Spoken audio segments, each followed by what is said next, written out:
Okay guys, kain tayo ng pinakbet na malunggay. Kayo ba'y kumakain ng pinakbet na malunggay? Paano ba kumain ng bunga ng malunggay? Dahil sa ibang bansa kasi, hindi nila alam to. Tsaka sa ibang probinsya mga idol. Ganun lang pagkain mga boss.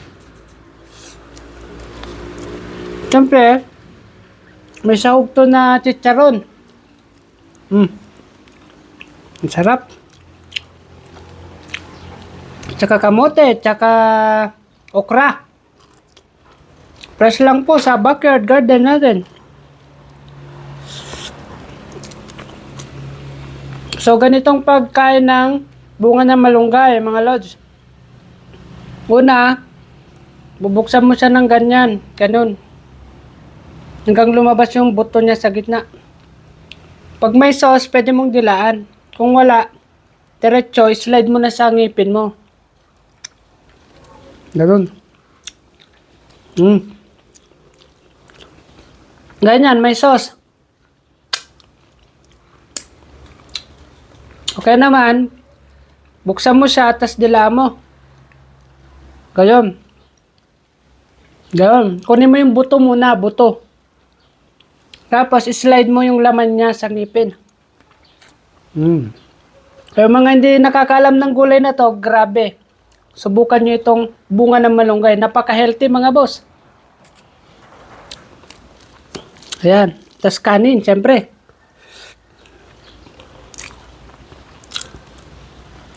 Ayan mga boss, oh.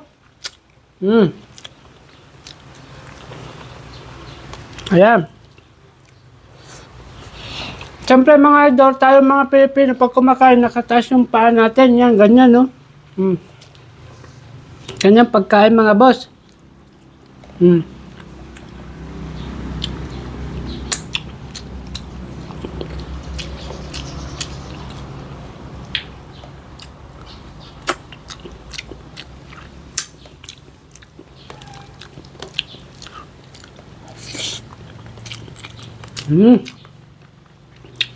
Talagang mabubusog ka mga boss. Ang dami niyong makakain na kanin.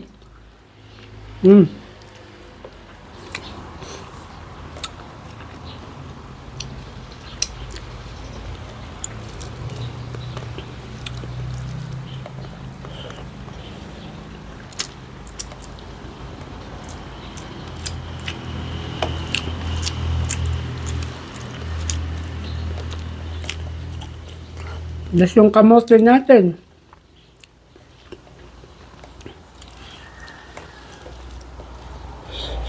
Ayan.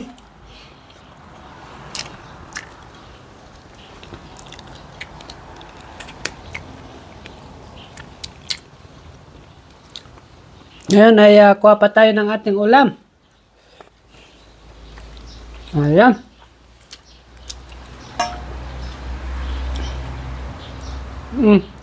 Ito mga boss, oh. Malunggay.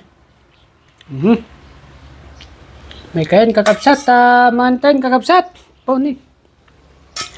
Marunggay ti si datayo. Nga po, nen. Gi messengers ko na nila kay Biskayano, ano ka? Po nga pumasta sa mo. Bas dia kakapsat. Po, nen.